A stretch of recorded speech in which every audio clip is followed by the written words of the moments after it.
You know, people say evolution is not a bad philosophy, but at the same time, it was Hitler's religion during the Third Reich in Germany. Hi, my name is Eric. In this next seminar, Dr. Hovind exposes some of the terrible things that have been done in the name of evolution. Because dictators throughout time have used the evolutionary ideas to support their brutal tactics.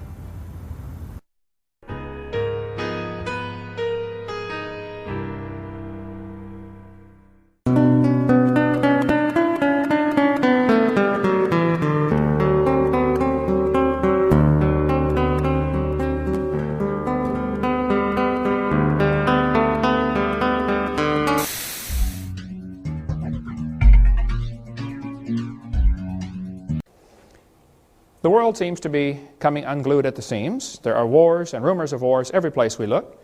Why on earth would Joseph Stalin order the execution of 14,700 Polish prisoner of war officers?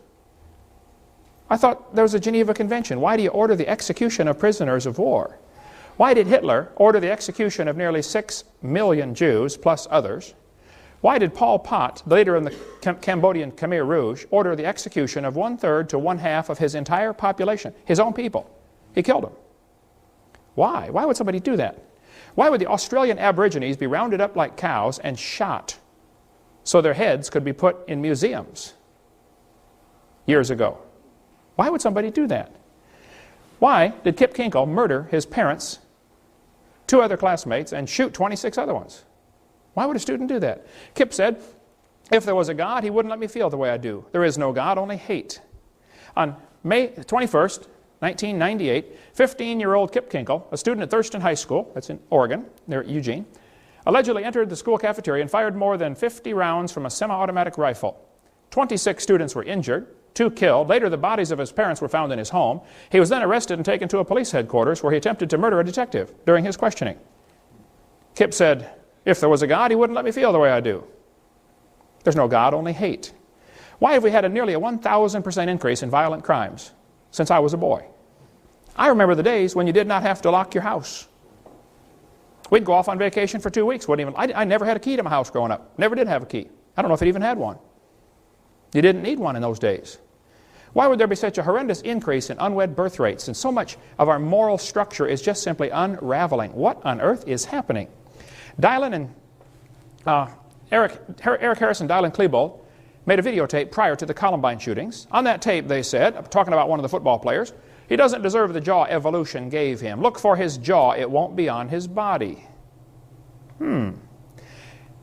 These 2 boys were very strong believers in evolution. They did the shooting on Hitler's birthday on purpose. They shot Isaiah Shoals just simply because he was black. They shot Cassie just because she believed in God. Same thing with Rachel. What happened? Why would somebody do this? What's going on in our thinking?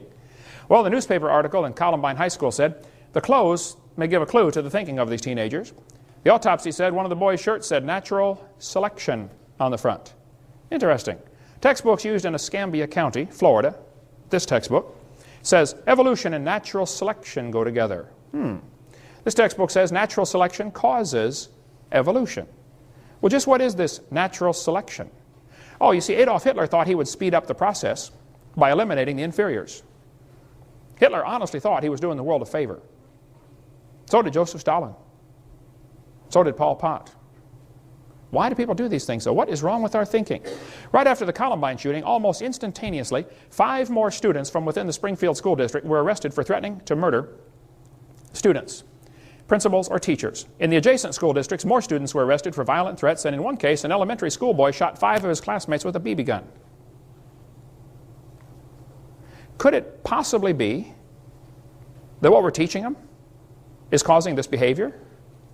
You know, what you believe determines how you behave. If you're raised up in a head-hunting society, and you're taught from the time you're a boy, if you go off to war and shoot somebody, you ought to kill him and cut off his head and eat the brains because you get his spirit. I mean, if you really believe that, guess what you're going to do when you go off to war? Your behavior is determined by your beliefs. What you believe determines how you behave. It's always been that way, and it's no different today. Could it be that this evolution theory is to blame? This textbook says you're an animal and share a common heritage with earthworms. Question. If evolution is true, how are the kids supposed to tell right from wrong? I spoke in a public school in Pennsylvania one time. A kid sat on the second row and he said, "Mr. Hovind, I'm an atheist." I said, "Really?" He said, "Yep, there is no God." I said, "Well, tell me, son, are you sure?" He said, "Yep, I'm sure." I said, "Well, son, do you know everything?" He said, "No." I said, "Do you know maybe half of everything?" He said, "No." I said, "Okay, well, let's just pretend that you know half of everything. Is it possible that God exists in the other half you don't know?" Brand new thought rattled around in his brain for a while and got lost, I believe. I said, "By the way, son, if there's no God, how do you tell right from wrong?" He said, "Oh, that's easy." He said, "I determine what's right and wrong." He said, "I'm the God of my own universe." I said, "I'm glad to hear about that, son, because I'm going to shoot you in 5 minutes." He said, "You can't do that." I said, "Oh, yeah, I can. You see, I'm the God of my own universe. And I decided it's fine for me to shoot you." Question, exactly how do we tell right from wrong? In the first couple of seminar tapes, we talked about a variety of topics like the Big Bang Theory, how it's a big dud. We talked about the Garden of Eden. And we talked about why the earth cannot be billions of years old, and why did the people live to be 900 years old before the big flood came. We talked about dinosaurs, and students are being lied to about dinosaurs. They did not live millions of years ago. And on tape number 4, we talk about a whole bunch of lies in the textbooks. Now here we're going to talk about what's happened in the last 150 years since evolution became a popular theory. This guy said the turning point in history will be the moment that man becomes aware that the only God of man is man himself. Some of these guys think they are God. Boy, that was Hitler's philosophy. I'm God. I'm God. I'm God. I'm God. I'm God. I'm God. Hey, Gabriel, come and listen to this. Ha, ha, ha. We're not such big stuff, folks. George Wald, the Nobel Prize winner, said, "I will not accept that," talking about creation, "philosophically, because I do not want to believe in God. Therefore, I choose to believe in that which I know is scientifically impossible. Spontaneous generation arising to evolution." He said, "I know it's not possible, but the only other alternative is God did it. And I don't want that, so I'll believe the impossible." Well, you're going to feel awful stupid for eternity, knowing you missed the opportunity to live forever with the Creator of the universe because you were willingly ignorant, just like 2 Peter says. This guy says, "We no longer feel ourselves to be guests in someone else's home." He's talking about God. This is Rifkin, who's one of those tree huggers who writes all kinds of books about, save the environment, kill all the people, but save the environment. Jeremy Rifkin said, "We no longer feel ourselves to be guests in somebody else's home, and therefore obliged to make our behavior conform to a set of pre-existing cosmic rules. It's our creation now. We make the rules. We establish the parameters of reality. We create the world, and because we do, we no longer feel beholden to outside forces." Talking about God, of course. He said, "We no longer have to justify our behavior, for we are now the architects of the universe. We are responsible to nothing outside of ourselves. So we are the kingdom, the power, and the glory forever." Wow, is right. The Bible said in 2 Peter, in the last days, scoffers would come that would be willingly ignorant of how God made the heavens and the earth was standing into the water and out of the water. We cover all that on video number 2. The Bible says the scoffers are going to be walking after their own lust. You know, the only reason people reject God is because of their lust. There's no scientific reason to reject the Bible. There's no scientific reason to reject the creation account. There's no scientific reason to reject the idea that there's a creator. But some people just don't like the idea of God telling them what to do. The idea of God chaps their hide. It was two computers arguing with each other, does man exist? Showing the absurdity of two humans trying to argue, does God exist? The computers couldn't see man, so therefore he didn't exist. And they were going through all kinds of explanations of how, they gradually got all this circuitry by blind chance. The same kind of dumb arguments the evolutionists do, trying to explain how life arose by chance. What happened? Satan put it into the heart of some of his followers that they should build a kingdom and rule the world. Let me get the story right. The press claim that you claim to be the Son of God. Mm-hmm. Is that true? Yes, you see, the thing is that it's quite funny, really. 2,000 years ago, had a guy called Jesus sat here and said these same things, you would still be laughing. It's really funny that we've not really moved on that much. The negativity, the thoughts that I'm talking about that are very destructive, are pouring out of this planet let me every day. Was it a great shock for you to discover this at 38? Well, I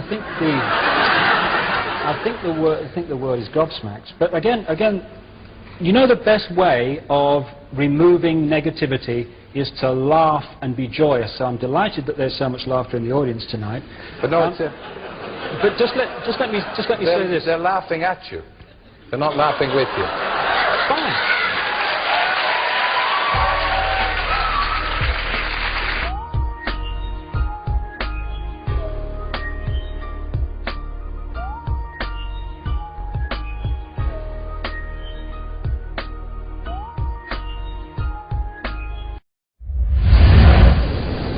Remember, all I'm offering is the truth.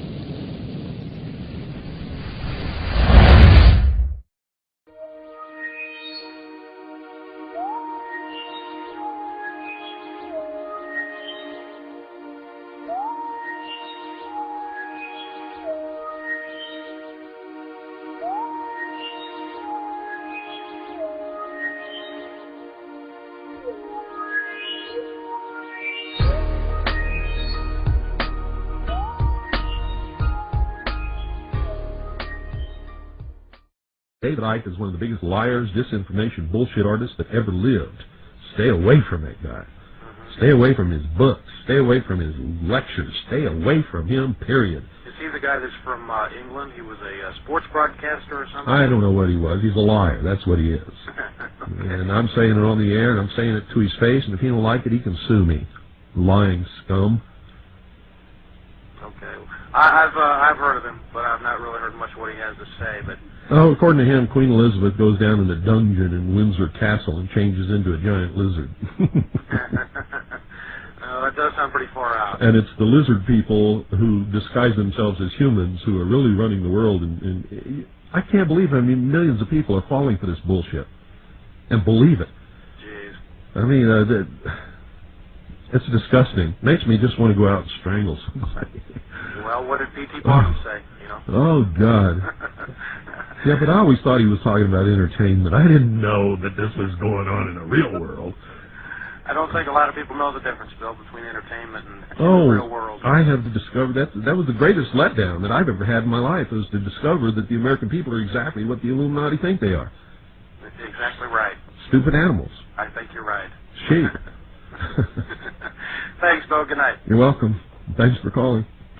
And if that hurts your feelings, then that means you know that I'm talking to you.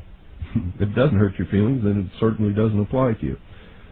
See, if what I say on this broadcast makes you mad, it's because I'd hit you right in the solar plexus and you know it's true. Otherwise, you wouldn't get mad about it. Because you're operating from a place of ignorance, and until you change that, you're going to be bumbling around, bumping into each other, saying and doing the wrong things, not understanding the nature of your enemy. And if you don't understand the nature of your enemy and the weapons they use, you cannot fight that enemy. You can't fight the battle. You shouldn't even be on the battlefield. That's why you're losing the war.